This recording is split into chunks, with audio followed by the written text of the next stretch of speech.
Stay until the end. Seriously, because the last pickup line I'm about to tell you is so bad it should come with a waiver. And unfortunately, it worked. Which says more about me than I'm comfortable admitting. Okay, so let's talk about pickup lines. Because men think these are charming little opening statements, and women experience them like pop-up ads for poor life choices. And before we start, quick favor, hit subscribe. Not because I'm desperate, but because if I keep telling these stories for free, I'm clearly not learning my lesson.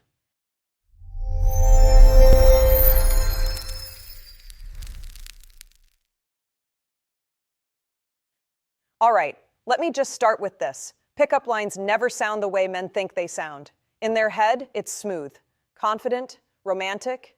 In reality, it's a sentence that should have stayed in their brain. For example, a man once looked me dead in the eye and said, "Are you strawberries?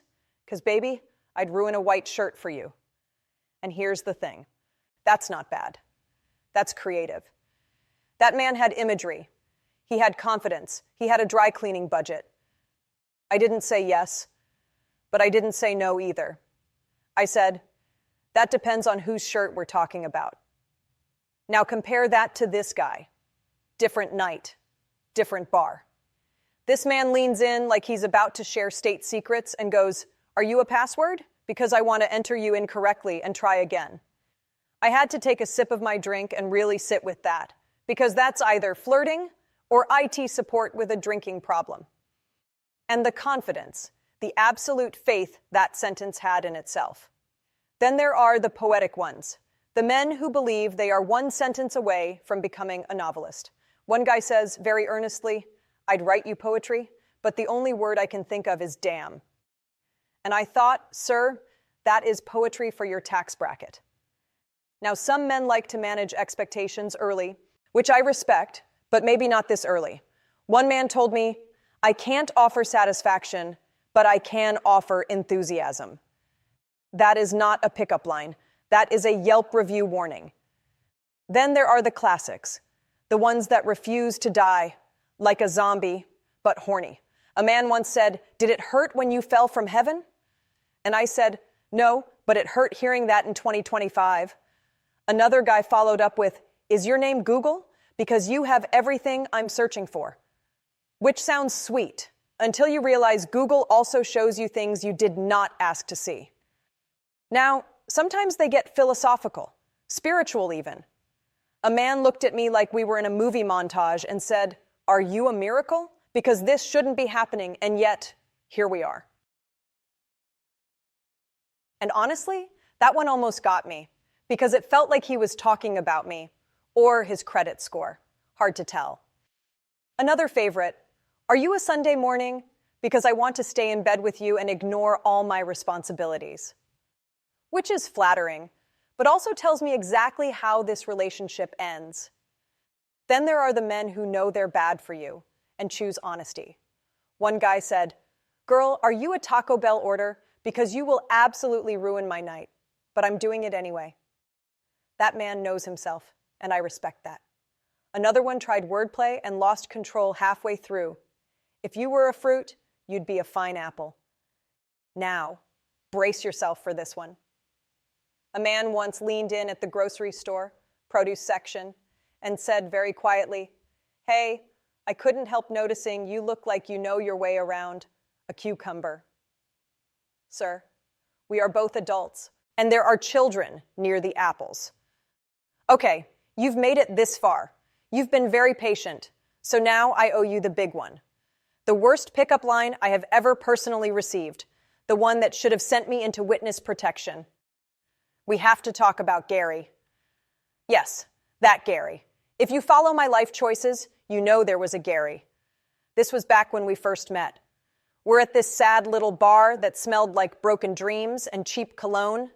I'm there with friends. He's there with friends. We've been making eye contact all night. He finally walks up, big grin, full swagger, zero plan, and he says, "Hey, I've been watching you all night." Already bad. We don't lead with surveillance. But then he leans in closer and goes, "I just wanted to tell you, you look like the kind of woman who could really help me turn my life around. or completely ruin it. And honestly, I'm good with either. I just stared at him and said, "Did you rehearse that?" Because that's not a pickup line. That is either flirting or some kind of threat. And his horrible, misplaced confidence confused me too much to know the difference. And here's the embarrassing part. Here's the reason I cannot be trusted unsupervised. I liked it. Of course I did. My brain heard "ruin my life" and went, "Oh my God, a project." That's how Gary became a chapter in my story. Off a pickup line that sounded like a red flag wearing cologne. So when I tell you that last line is the worst one I've ever heard, it's not just because it was bad, it's because it worked. And honestly, that explains a lot.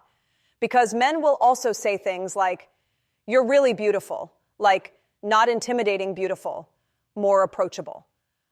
Or, "You're definitely one of the more attractive women here, personality-wise." Or my personal favorite, "You have that natural beauty thing going on, like you'd still look good without makeup." Sir, stop digging. I've also heard, "You have a nice body type, like comfortable. Comfortable, like a couch." Or, "You're beautiful, but you seem very down to earth, not stuck up or anything." And, "You have that classic beauty thing, like someone people grow to appreciate." Grow to appreciate, like fine art or arthritis. If this made you laugh or unlocked a deeply repressed memory, hit like, subscribe, and tell me in the comments the worst pickup line anyone has ever used on you. You don't have to name names. I wouldn't either. And if you know someone who needs to hear this, send it to them. Consider it community service. Good night. And may your pickup lines be original, your confidence be earned, and may no one ever compare you to produce without consent.